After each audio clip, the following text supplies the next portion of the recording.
অনুশীলনী 1.2 question number 1 আমাৰ দিছে তলত দিয়া সংখ্যা কেইটা সংখ্যা ৰেখাত বহোৱা। তাৰ তলত আমাৰ কিছুমান সংখ্যা দি আছে কেইটা আমাৰ এই সংখ্যা ৰেখাত বহাব লাগে। তাৰ আমি যে একটো আমাৰ কিমান দিছিল 9/5 এইটো সংখ্যা আমি সংখ্যা ৰেখা যদি আমি চাও এইটো হল আমাৰ সংখ্যা ৰেখা। তে 0 হিফলৰখিনিক আমাৰ পজিটিভ বুলি কয় আৰু হিফলৰখিনি নেগেটিভ, অৰ্থাৎ অসমীয়াত হিফলৰখিনি আমাৰ কি বুলি কয় ধনাত্মক আৰু হিফলৰখিনি ঋণাত্মক বুলি কোৱা হয়।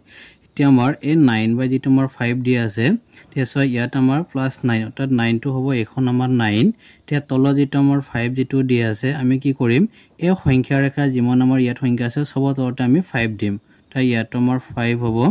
তো আমাৰ ইয়াত আমাৰ কিমান হ'ব 5। তেকে ইয়াত আমি যদি চাও যে 9/5 তেকে আমি সংখ্যা ৰেখা যদি চাও এটো হ'ব আমাৰ 9/5 আৰু এটো আমাৰ বহাব দিছিল আমি কি কৰিম এই সংখ্যাটো আমি তাতে ৰাউন্ড কৰি দিম। এটা ৰাউন্ড কৰি দিলে আমাৰ এটো কি হ'ব এই 9 বাই যেটো আমাৰ 5 এটো হল আমাৰ সংখ্যা ৰেখাত বহোৱা সংখ্যাটো। আৰু দুইটো আমাৰ দিছে -2/13 এটো সংখ্যা আমি সংখ্যা ৰেখা যদি আমি চাও তে আমাৰ এই মাইনাস যেটো আমাৰ 2 আছে মানে আমাৰ 0 পৰা হিফালে আহিব তো হ'ব -2। এতিয়া তলত যেটো আমাৰ 13 দিয়া আছে আমি কি কৰিম যে সকলো সংখ্যা তলতে আমি এনেকে 13 আমি বহাই দিম। ইয়াতো 13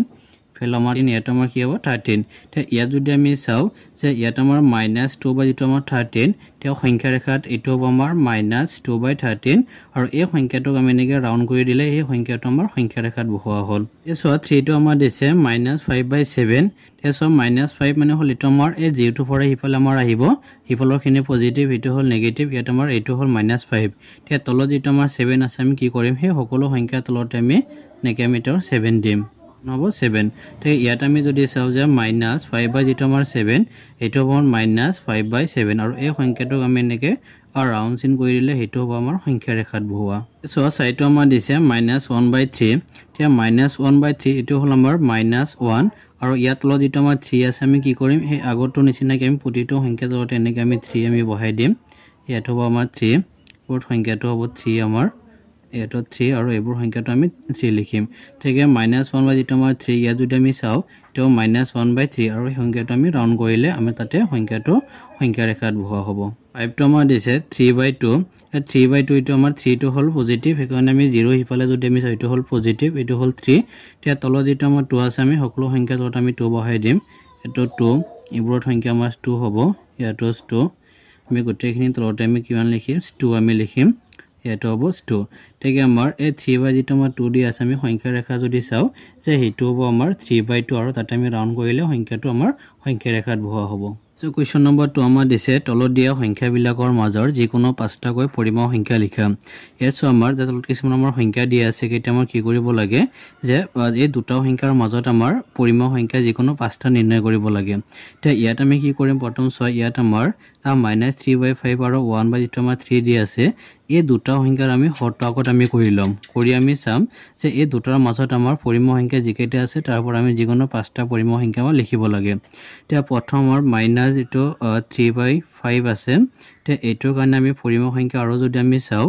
এই -3/5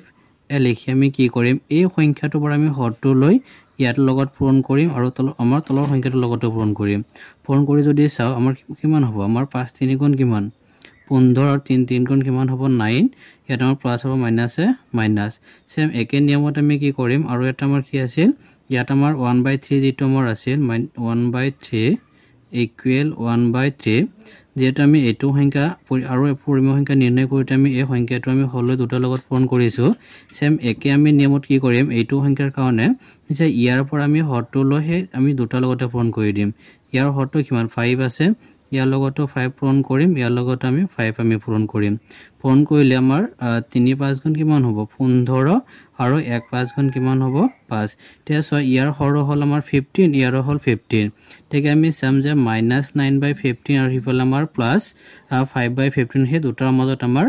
কেইটা পৰিমেয় সংখ্যা আছে তাৰ পৰা যিকোনো 5টা পৰিমেয় সংখ্যা মই লিখিব লাগে। তে আমি সংখ্যা ৰেখাৰ পৰা ইয়াক আমি 5টা পৰিমেয় সংখ্যা যদি চাও তো সংখ্যা ৰেখাখন আমি ইয়াত দেখাই দিছো। এই সংখ্যা ৰেখা যদি আমি চাও ইয়াত আমাৰ এই -9 বাই যেটো আমাৰ 15 ইয়াত যদি আমি চাও এটো হল আমাৰ -9/15 এটো সংখ্যা হয় আৰু ইয়াত প্লাস আমাৰ 5 বাই যেটো 15 এটো হল প্লাস এই 5/15 এইটো সংখ্যা হয় এতিয়া এইটো সংখ্যা আৰু এইটো সংখ্যাৰ মাজত আমাৰ কেইটা পৰিমেয় সংখ্যা আছে বহুত কেইটা পৰিমেয় সংখ্যা আছে হয়নে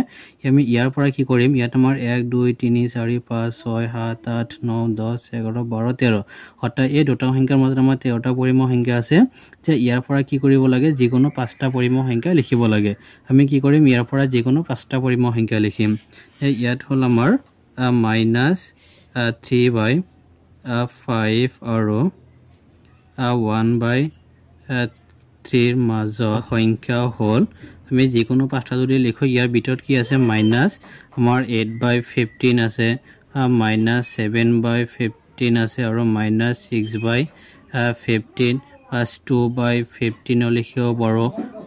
3/15 এটাৰ 5টা হল আমি যিকোনো ভিতৰত থকা 5টা সংখ্যা লিখিলে আমাৰ এই দুটা সংখ্যাৰ মাজত থকা বুজাব তো দুইটো আমাৰ দিছে -2/3 আৰু 5/3 মাজত আমাৰ 5টা পৰিমেয় সংখ্যা নিৰ্ণয় কৰিব লাগে তো একত আমি যেনেকৈ নিৰ্ণয় কৰিছো আমি একে নিয়মত আমি কৰিম যে প্ৰথম আমি -2 যেটো আমাৰ 3 টো আমি লম আমি ইয়াত আমি কি কৰিম এই সংখ্যাটোৰ কাৰণে আৰু পৰিমেয় সংখ্যা যদি আমি চাই ইয়াৰ আমি এই সংখ্যাটোৰ পৰা আমি হৰটো লৈ দুটা লগতে পূৰণ কৰি দিম তাৰ -2/3 লগত ইয়াৰ হৰটো কিমান আছে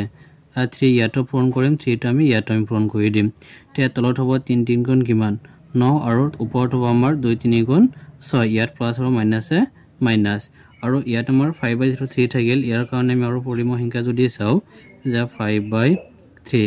এটা আমাৰ 5/3 তে এইটোৰ কাৰণে আমি কি কৰিম ইয়াৰ পৰা আমি হৰটো লৈ পূৰণ কৰিম ইয়াত আমাৰ হৰ 3 আছে আমি 3 ইয়াৰ লগত আমি পূৰণ কৰিম তো আমি তলৰ সংখ্যাৰ লগত পূৰণ কৰিম তে তলত আমাৰ থাকিল 3 3 গুণ কিমান 9 ওপৰত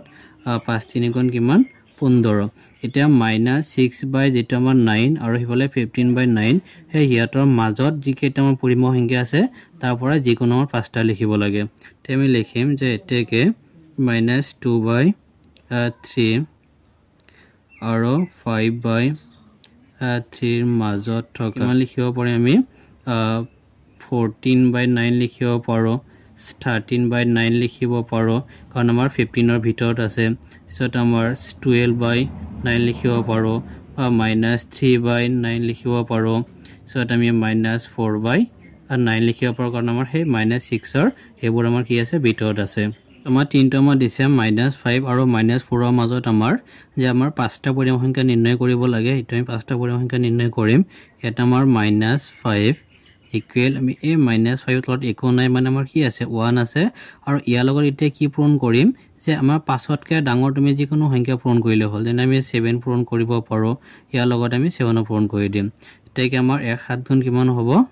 7 আৰু হিফালে 5 7 গুণ কিমান 35 এটা প্লাস আৰু মাইনাসে মাইনাস সেম একে নিয়মত আমি কি কৰিম আৰু আমাৰ কিমান আছিল -4 তে -4 তলত একো নাই মানে কি আছে 1 তে ইয়াত যেনেকৈ আমি 7 পূৰণ কৰিছিলো ইয়াত আমি 7 পূৰণ কৰি দিম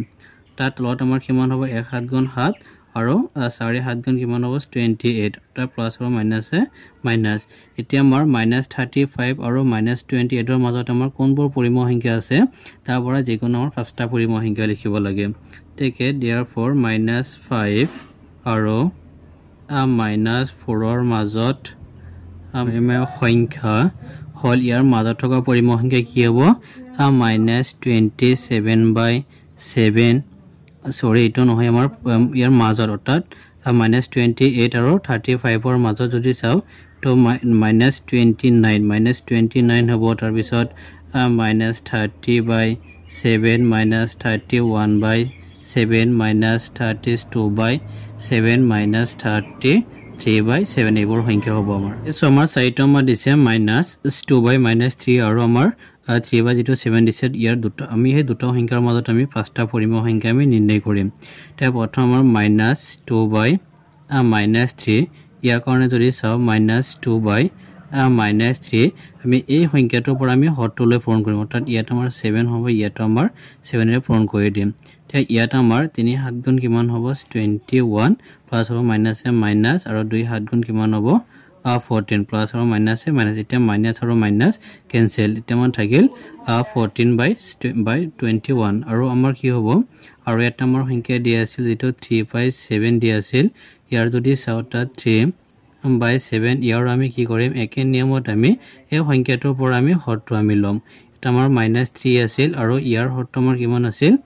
ইয়াত আমাৰ আছিল মাইনাছ ইয়াৰো 3 তেতিয়া ইয়াৰ যদি আমি পূৰণ কৰোঁ তেতিয়া 7 3 গুণ কিমান হ'ব 21 আৰু হিফালে আমাৰ 3 3 গুণ কিমান হ'ব মাইনাছ 9 টা প্লাছ আৰু মাইনাছে মাইনাছ ইয়াৰো প্লাছ আৰু মাইনাছে মাইনাছ তেতিয়া মাইনাছ মাইনাছ কেনসেল ইয়াত আমাৰ 9 বাই কিমান থাকিল 21 এতিয়া এই দুটা সংখ্যাৰ মাজত যদি আমি চাওঁ ইয়াত আমাৰ 9 আৰু 14 ৰ মাজত আমাৰ পাঁচটা পৰিমেয় সংখ্যা নাই কাৰণে আমি কি কৰিম ইয়াৰ লগত আমাৰ এই সংখ্যাৰ লগতো 2 পূৰণ কৰি দিম ইয়াত আমি 2 পূৰণ কৰিম সেম একে নিয়মত আমি ইয়াতো 2 এটা পূৰণ কৰিম ইয়াত আমি 2 এটা পূৰণ কৰি দিম যদি পূৰণ কৰোঁ এতিয়া তলত আমি সেই 21 ৰ লগত 2 যদি আমি পূৰণ কৰোঁ আমি কিমান পাম ফালে হ'ব 42 আৰু 9 ৰ লগত 2 পূৰণ কৰিলে কিমান হ'ব 18 তে ইয়াত আমি সেই 21 ৰ লগত 2 পূৰণ কৰিলে ইয়াৰো হ'ব 42 আৰু 14 ৰ লগত 2 যদি পূৰণ কৰোঁ কিমান হ'ব 28 এতিয়া যদি আমি চাওঁ এই দুটাৰ মাজত আমাৰ কি আছে পাঁচটাতকৈ বেছি পৰিমেয় সংখ্যা আছে অৰ্থাৎ আমাৰ 18 আৰু হিফালে 28 ৰ মাজত যদি চাওঁ পাঁচটাতকৈ বেছি পৰিমেয় সংখ্যা আছে আমি ইয়াৰ পৰা যিকোনো পাঁচটা পৰিমেয় সংখ্যা লিখিম তেকে -2 বাই -3 আৰু 3 বাই 7 ৰ মাজত থকা সংখ্যা হল কি হ'ব আমাৰ ইফালে 19 বাই আমি 42 লিখিব পাৰোঁ 20 বাই 42 লিখিব পাৰোঁ বা 25 বাই 42 26 বাই 42 আৰু 27 বাই 42 এইবোৰ হ'ব আমাৰ যে 18 আৰু 28 ৰ মাজত থকা পৰিমেয় সংখ্যা কোৱেশ্চন নম্বৰ 3 আমাৰ দিছে -2 বাই 5 তকৈ ডাঙৰ আৰু 1 বাই 2 তকৈ সৰু যিকোনো পাঁচটা পৰিমেয় সংখ্যা ওলোৱা ইয়াত আমাৰ চোৱা যে -2 বাই 5 আমাৰ কি এই -2 বাই 5 তকৈ আমাৰ ডাঙৰ পৰিমেয় সংখ্যা লিখিব লাগে আৰু এটা আমাৰ দিছিল 1 বাই 2 তকৈ আমাৰ সৰু পাঁচটা পৰিমেয় সংখ্যা লিখিব লাগে তেতিয়া আমি প্ৰথমে যদি আমি চাওঁ যে -2 বাই 5 তে এইটো সংখ্যা হ'ল আমাৰ -2 এতিয়া -2 হিফালে আমাৰ যিমান আহি থাকে হিফালে আমি জানো আমাৰ সৰু সংখ্যা আৰু আমাৰ ইয়াৰ পৰা অটা শূন্য পৰা ইফালে যিমান যাই থাকে সেইবোৰ হ'ল আমাৰ ডাঙৰ সংখ্যা সো এতেকে আমাৰ দিছিল যে -2 বাই 5 এতিয়া 5 টো আমি তলত দিয়া নাই আমি সংখ্যা পিছত আমি সকলো সংখ্যা তলত আমি 5 দিম এতিয়া মাইনাস যেটা 2 আছে ইয়াৰ হিফালে আমি যদি আহি থাকো তেন্তে আমি কি সংখ্যা পাই যাম আমি সৰু সংখ্যা পাই যাম আৰু হিফালে যদি আমি যাও তেন্তে হিফালে আমি ডাঙৰ সংখ্যা পাম এতিয়া -2 বাই 5 তকৈ ডাঙৰ সংখ্যা যদি চাও কি হ'ব যে -1 বাই 5 হ'ব 0 বাই 5 অথবা 1 বাই 2 1 বাই 5 অথবা 2 বাই 5 এনেকৈ যিমান সংখ্যা ইফালে যাই থাকিব সব আমাৰ ডাঙৰ সংখ্যা হ'ব এতিকে আমি এই -2 বাই 5 তকৈ যদি আমি ডাঙৰ সংখ্যা যদি লিখো অৰ্থাৎ ডাঙৰ সংখ্যাবোৰ হ'ব সংখ্যাও হ'ল এবোৰ সংখ্যা আমাৰ কি হ'ব ইয়াতকে ডাঙৰ আমাৰ কি হ'ব যে 1 বাই 5 হ'ব 2 বাই 5 3 বাই 5 4 বাই 5 5 বাই 5 অৰ্থাৎ আমাৰ এই -2 তকৈ আমি হিফালে যিমান যাই থাকি আমি হিফালে সদায় আমি ডাঙৰ সংখ্যা পাই যাম ঠিক আমি কি লিখিছো ইয়াত আমি সেই -1 অৰ্থাৎ আমাৰ ইটো পাম -1 সো ইটো আমি লিখিছো 2 বাই 5 তাৰ পিছত আমাৰ 3 বাই 5 4 বাই 5 তাৰ পিছত 5 বাই 5 এইবোৰ আমাৰ ডাঙৰ সংখ্যা আমাৰ কি কৈছিল ইয়াত আমাৰ সেই 1 বাই 2 তকৈ আমাৰ সৰু পাঁচটা পৰিমেয় সংখ্যা লিখিব লাগে তে 1 বাই 2 অটো এটো হ'ব আমাৰ 1 এতিয়া আমাৰ যেটো প্লাসত আছিল হিফালে আমি যদি আহো তেন্তে আমাৰ নেগেটিভ সংখ্যা পাই থাকিম আৰু এই যেটো আমাৰ 1 আছিল তো 1 বাই 2 হিফালে আমি সৰু সংখ্যা পাই থাকিম কাৰণ আমি কিমান লিখিব পাৰিম যে ইয়াত আমাৰ -1 বাই 2 লিখিব পাৰো -2 বাই 2 -3 বাই 2